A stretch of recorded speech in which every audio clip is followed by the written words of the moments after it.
Okay, so for the first question, we have 81 to the negative 3/4 power. Okay.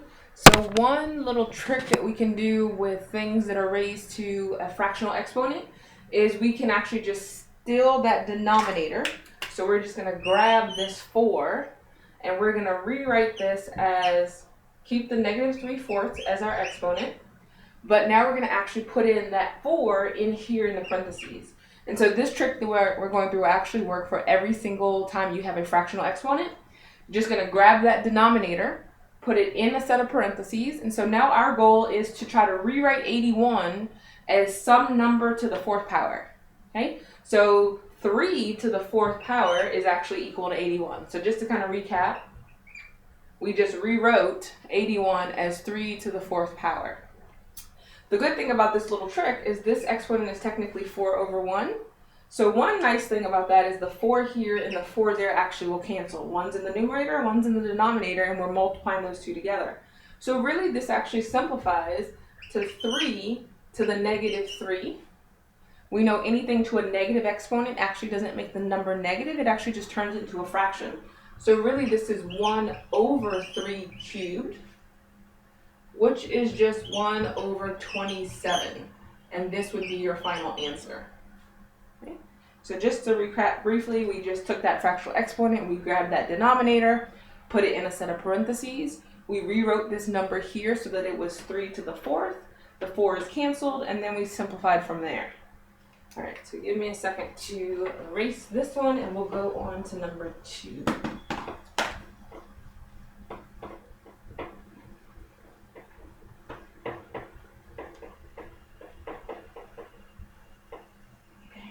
So for number 2, we have the cube root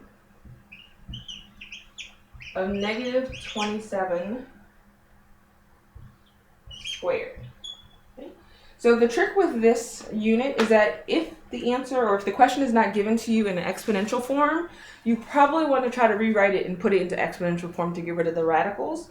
So we'll actually rewrite this so that we're dealing with just exponents and not radicals. Now remember, the index or the number that is on the radical, that's going to be in the denominator of your fraction. So we would actually write this as negative 27 to the 3 is going to go on the bottom of our exponent, and the 2 would go on the top. So this is negative 27 to the 2/3 power. So we'll do our same little rule that we did before. Again, this works every time we have a fractional exponent. We're going to keep the exponent as is, we don't change that, but we're going to grab that 3 and put it inside of the parentheses. And now we're going to try to rewrite negative 27 as something to the 3rd power. Well, 3 to the 3rd power is 27, so negative 3 would actually be negative 27. So we know what our little rule, this 3 is technically over 1. We can actually cross those 3's out. And what we're now left with is negative 3 squared. Okay? So negative 3 squared, because this negative is on the outside, we want to keep the negative in our answer. And then we'll just do 3 squared, which is 9. So negative 9 would be the answer for number 2.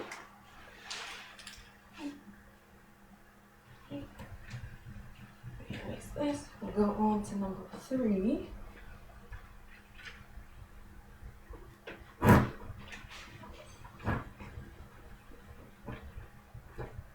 Okay, so for the third one, we have 1/8 to the 5/3 power. So 1 over 8 to the 5/3 power. So we're going to do the same little trick like we did before. There's a 3 here in the denominator. So we're going to try to rewrite this 1/8 as something to the 3rd power. Again, we keep the exponent the same, stays 5/3, but we can steal that denominator and put it inside of a set of parentheses. We want to figure out how can we rewrite 1/8 to the as some number to the 3rd power. Well, if you think about it, 2 to the 3rd is 8, but we have 1/8. We have a fraction. So it's actually going to be 2 to the negative 3. So remember, negative exponents don't actually make the number negative. They turn you into a fraction. So if 2 to the 3rd is 8, 2 to the negative 3rd would be 1 over 8. Would actually turn you into a fraction. So we figured out what number we need there. So this is technically -3/1. So just like we did before, those 3's would actually cancel out. And so we'd be left with 2. The negative has to stay, and we're just left with 5. So that would end up being 1/2 to the 5th. Again, the negative just turns us into a fraction. And we would then get 1/32, because 2 to the 5th is actually 32. So 1/32 would actually be the answer. So 1/32. Okay, so for number 4.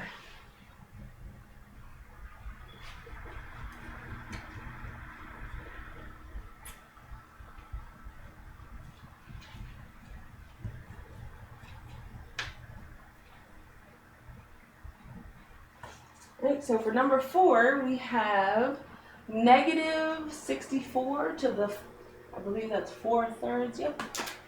So -64 to the 4/3 power. Okay. So we're going to do our same little rule. We'll keep the exponent exactly the same. Oops, sorry. We got -64 to the 4/3 power. We're going to keep the exponent exactly the same. And then we're just going to still that denominator. And then we're going to try to rewrite -64 as something to the 3rd power. Well, 4 to the 3rd is 64. So -4, with the negative being on the outside, we would not put the negative in here for the exponent because that would turn you into a fraction. We don't have a fraction here. So we're just going to do a big negative outside. 4 to the 3rd would be the same as saying -64. We know that this is technically 3/1. So that 3 and that 3 cancel. We're left with -4 to the 4th.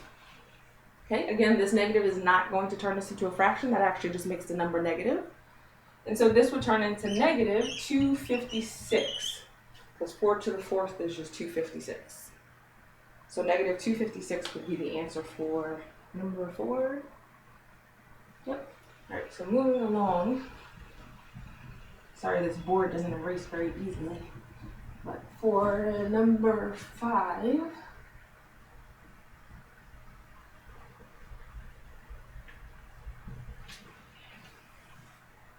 right, so for number 5, we have 100 to the -5/2 power. So 100 to the -5/2 power. So we're going to, again, do our little rule. Keep the exponent exactly the same. We're just going to still that denominator and put a 2 in here. So now we want to try to figure out how can we rewrite 100 as something squared. So, well, we know 10 squared is 100. So like our little trick says, those 2's would cancel. We get 10 to the -5. Again, the negative exponent turns us into a fraction. So it'd be 1/10 to the 5th, which should just be 1/100,000. Or another way of thinking about it, it's 10 with 5 zeros.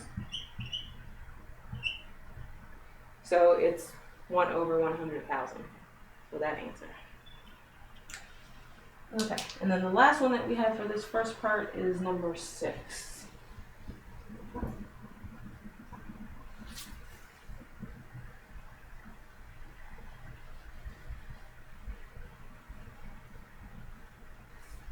So for number 6, we have the 5th root of -2. So it is actually given as the 5th root of -2 to the 15th power. So we said for these that anytime we have radicals, it's probably easier to just deal with it in exponential form. So I'm just going to rewrite this to get rid of the radical. Again, the 5, sometimes they call this the index. Whatever number is with the actual radical, that's going to go on the denominator of your exponent.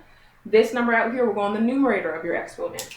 So -2 to the 15/5. Again, this came from the radical, goes on the bottom. This exponent here goes on the top. So 15/5, we know we can simplify to be -2 to the 3rd power. So negative 2 to the third power is the same as saying negative 2 times negative 2 times negative 2, which would give us negative 8. So the answer would be negative 8 for number 6.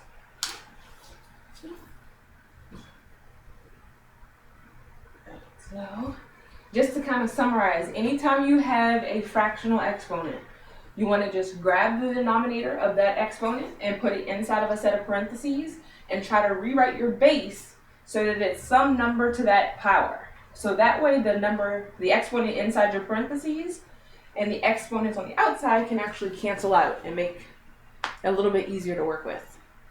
Okay, we'll go to number 7. So now the directions are find all real roots of each equation and express in the simplified exact form. So since it says exact form, they don't want you to actually plug anything into your calculator. We want to keep square roots as square roots. We don't want to round anything or have any type of decimals. So for number 7, we have 3x to the 4th plus 2 equals 5. So what we'll actually do to solve for this, we want to isolate the variables, so just kind of general Algebra 1 type stuff. We want to go ahead and subtract the 2. So we get 3x to the 4th equals 3. Then we'll just go ahead and divide by 3. So we'll get x to the 4th equals 1. And then technically we take the 4th root, or I'll show you both ways. Whichever, you might have a preference, but either way will get you the same answer. At this point, we could technically take the 4th root of both sides. So if this was x to the 4th, we want to do the opposite, take the 4th root. Or at this step, what you could do is, if we're at x to the 4th equals 1, you could actually just raise both sides to the 1/4 power. So either we can do the 4th root, or we can raise it to the 1/4 power. Either way, it means the same thing. Well, the good thing about this is the 4th root of 1, or 1 to the 4th power, however you want to think about it, is just 1. So our answer would just be x equals 1. Right. So then if we go, wait a second to erase this, if we go to number 8,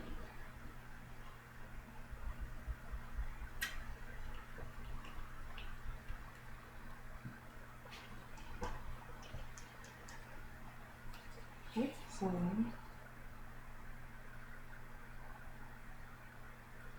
so for number 8, we have negative x minus 1 to the 7th equals 54.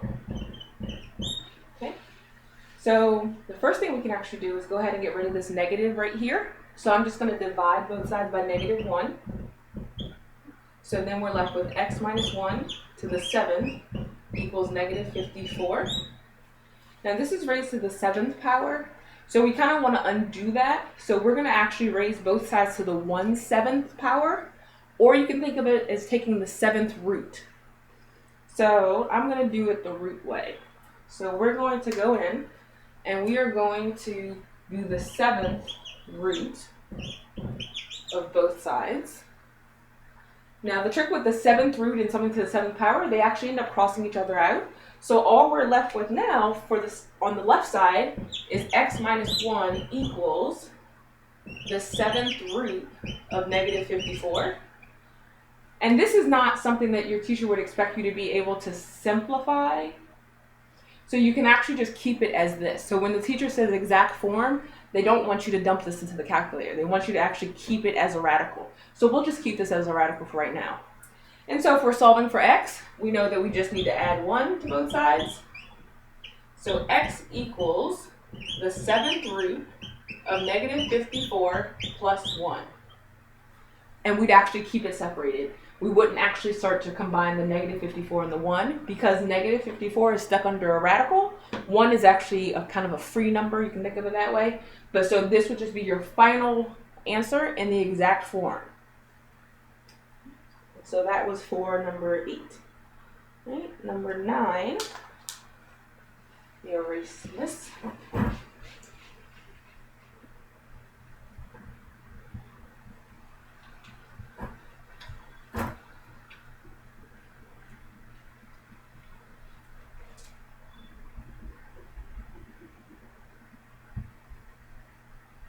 So for number 9, we have 12 minus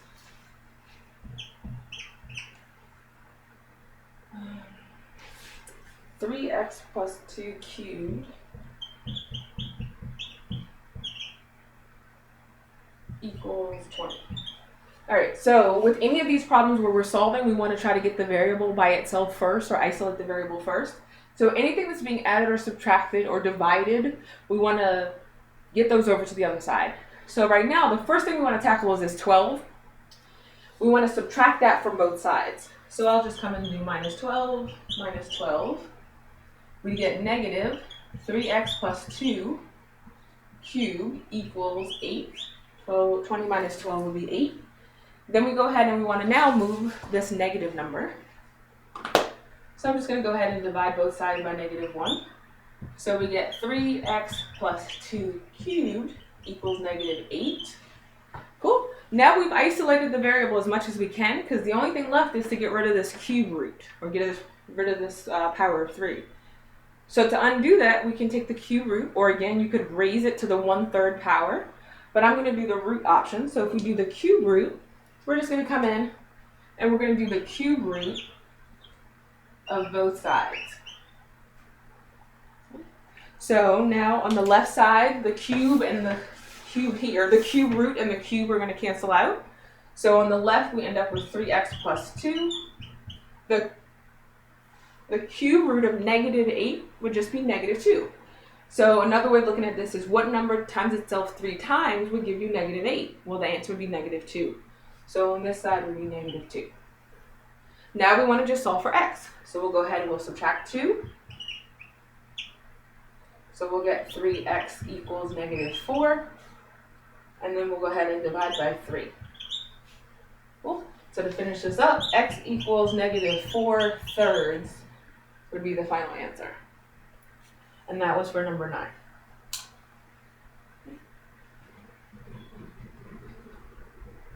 All right, so moving on to number 10.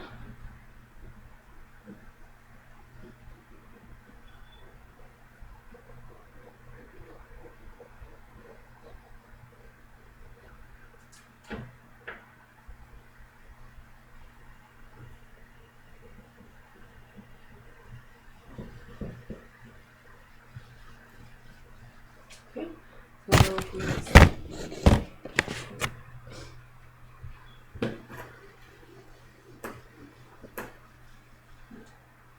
So for number 10, the directions are simplify each expression completely, assume that all variables are positive. So that would mean that we also don't want to have any negative exponents in our final answer, so we'll just keep track of that as we go.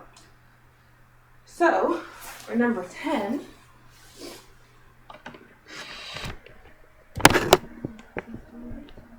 okay, so for number 10 we have 3 to the 2/3 times 5 to the 1/3. All of these are raised to the 3/2 power, 3/2 power. So let's read that one time. We have 3 to the 2/3 times 5 to the 1/3, all raised to the 3/2 power. So this is an exponent raised to another exponent. We multiply those together. Now, one thing to also keep in mind, the base here is 3, the base here is 5. They're 2 different bases, so we can't do anything with these guys. We have to keep them kind of separated. But what we can do is we can take this exponent here, and we can multiply it by this one, and we have to multiply it by that one as well. So we'd actually end up with 3 to the 2/3 times 3/2 times 5 to the 1/3 times 3/2. Okay? And so we'll simplify each of these separately. So 3 to the 2/3 times 3/2 is actually 3 to the 6/6 if you just multiply the two numbers across, which we know is just 3 to the 1st. For 5, we go ahead and multiply across. We get 5 to the 3/6, which is actually just 5 to the 1/2. And so really what we end up with is just 3 times 5 to the 1/2. Or if you want to write it as a radical, you can actually do 3 times the square root of 5. Because remember, 1/2 is the same as the square root. So either of these answers would be fine. Okay. So next we have number 11. So for number 11, we have 7 to the 2/3 raised to the 1/5 power raised to the 2nd power. So we have an exponent times another exponent times another exponent. We're going to multiply all those exponents together. Now the 7 stays exactly the same. The base we don't change. So this is going to be one big 7. But we're going to do 2/3 times 1/5 times 2/1. Okay? And so I'm just going to do 2 times 1 times 2. So we'll get 7 to the 4th on the top. And then I'm going to do 3 times 5 times 1, all the bottoms multiplied to get 15. And we'd actually just leave it like that. So if you wanted to practice writing it as a radical, we could write it as a radical. So we'll just do that as a little practice. Remember, the denominator of a fractional exponent would be what the root is. So this would be the 15th root of 7 to the 4th. If you wanted to write it as a radical. You could also leave it in exponential form as well. So let me erase this.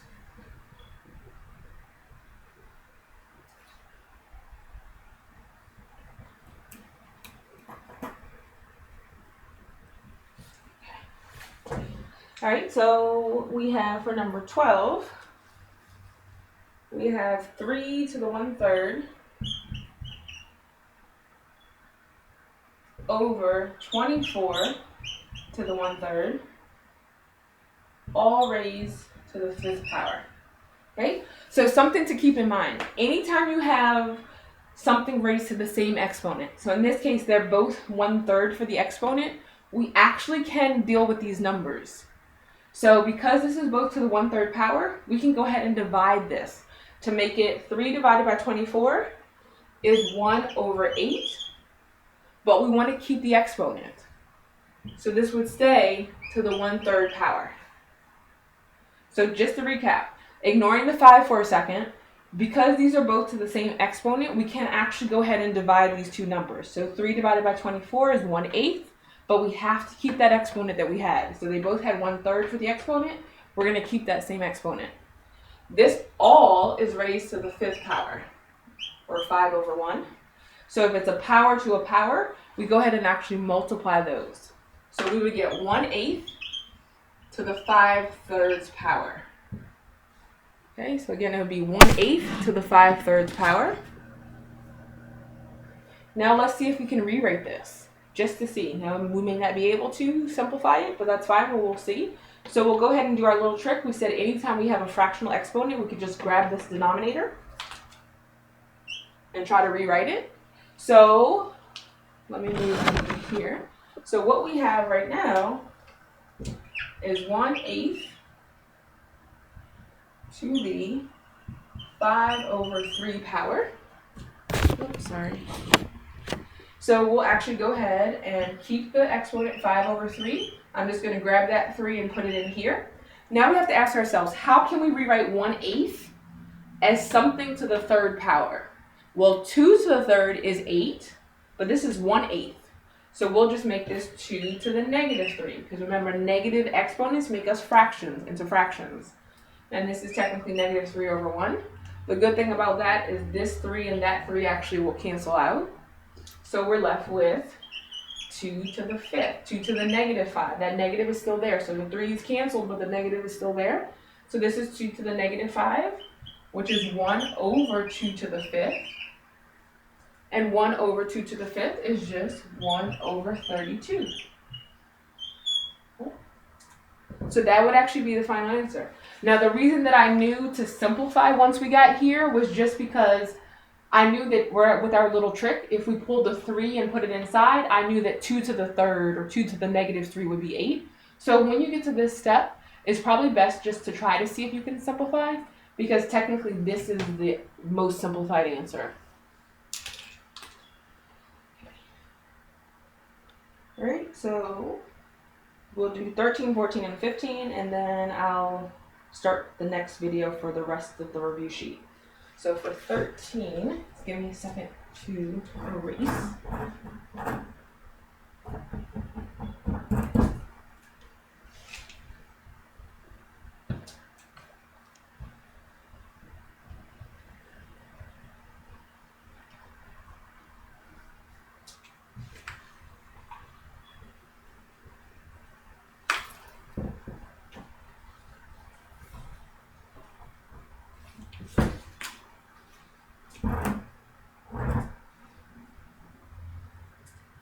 Okay.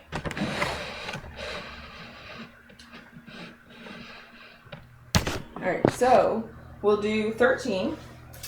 So 13 has x to the 4 thirds, y to the negative 5, over 16 z to the 1/2, and all of this is raised to the negative 1/4 power. Okay, so a couple things to keep in mind. We can only combine things if they're the same base. So if we have an x up here and an x in the denominator, we could combine those. If we have an x up here and another x, we could combine those. But one thing to notice, these variables are all different, so we can't really combine them. And this is a z here. But one thing that we actually can do is we can take this exponent and multiply it by each of these exponents, including the 16. So everything gets raised to that negative 1/4 power. So we'll go ahead and do that first. So I'm just going to do, and I'll rewrite it kind of like this. This x would be 4 thirds times negative 1/4. Okay, and we'll simplify and figure out what that new exponent is in a second. Then y to the negative 5 times negative 1/4. Okay, all over 16 to the negative 1/4. Z to the 1/2 times negative 1/4. So one thing to notice, all of these got multiplied by negative 1/4 for the exponent. We distributed that negative 1/4. So I'm just going to go ahead and simplify each of these multiplications. Okay, and then we'll go from there. So what we'd actually end up with then is x 4 thirds times 1/4 would be negative 4 over 12. Well, negative 4 over 12 is negative 1/3, so this would be negative 1/3. So again, I just multiplied the tops together and the bottoms together, and then I simplified that fraction. So for y, this is technically negative 5 over 1. So we'll multiply the tops together. Negative 5 times negative 1 is positive 5. And then 1 times 4 is just 4. Okay.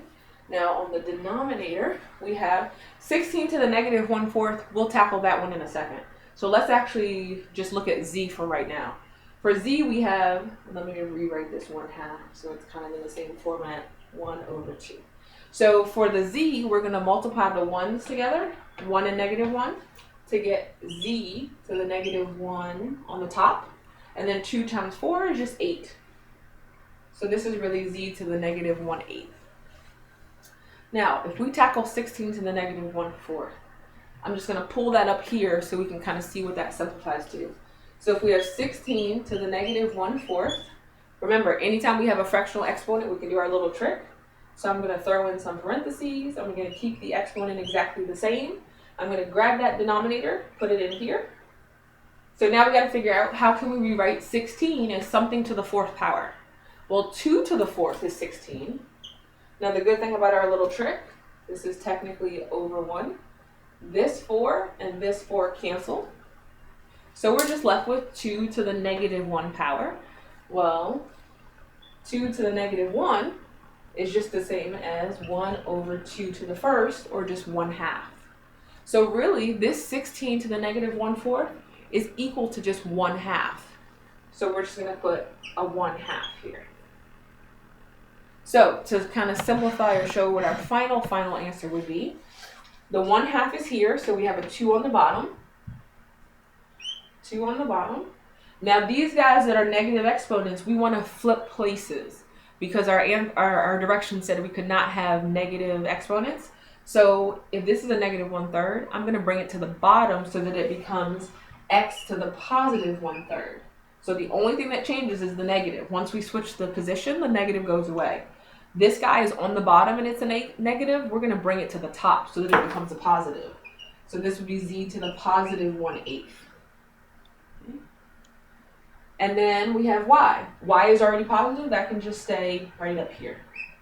Oh, so we get y to the 5/4 times z to the 1/8 for the top, all divided by 2 to the x, or 2 times x to the 1/3. All of that's on the denominator. So that would be your final answer. Okay. So I believe we have 2 more for this video.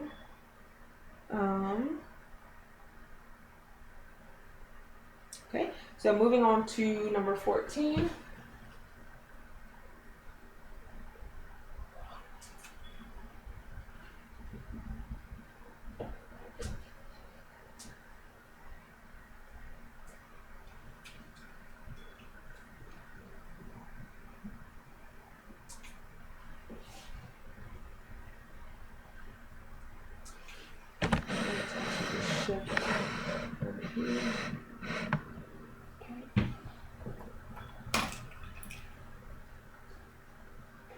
So next we have number 14. This one deals with a radical.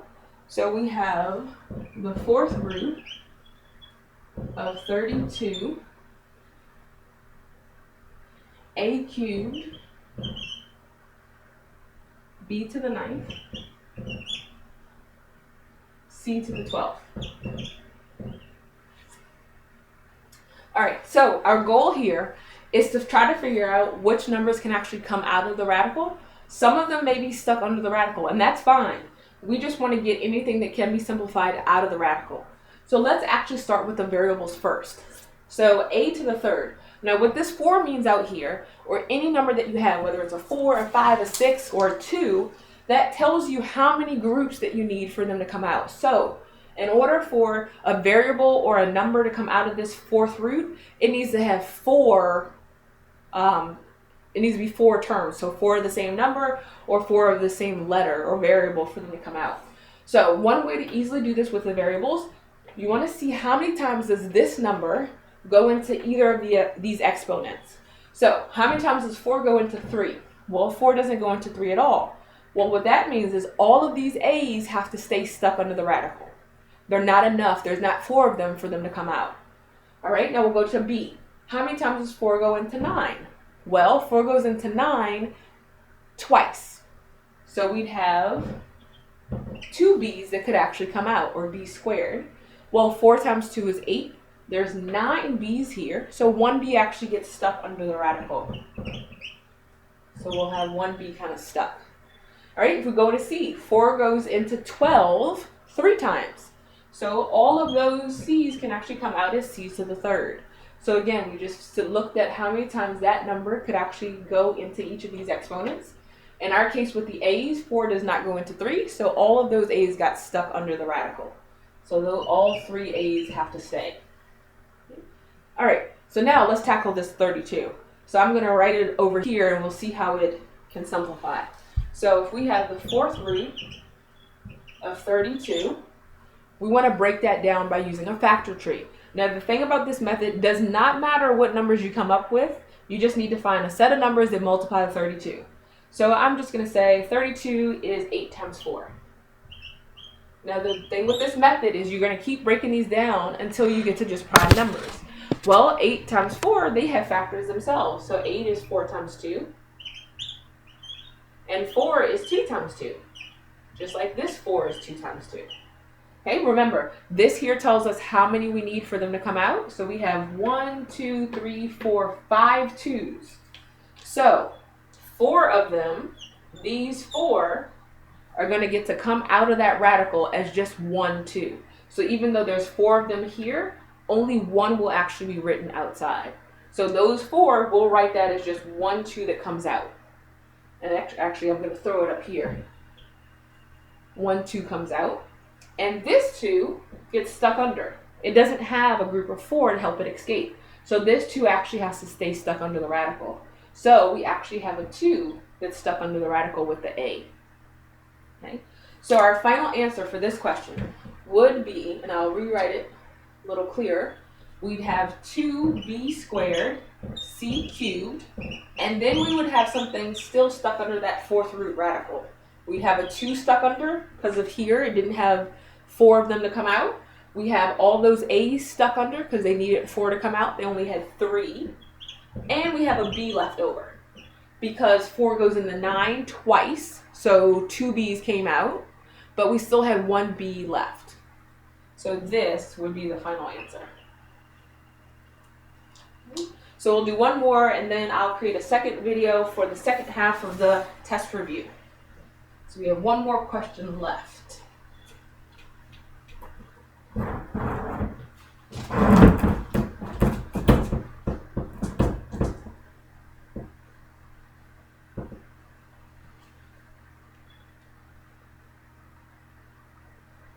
All right, so we have for the final question for number 15,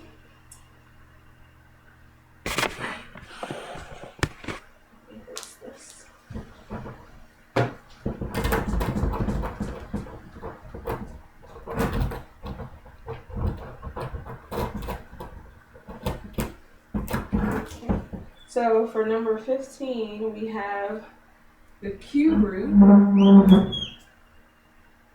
of 8w to the 0 power x to the 6th y squared times z, all under that radical, plus x.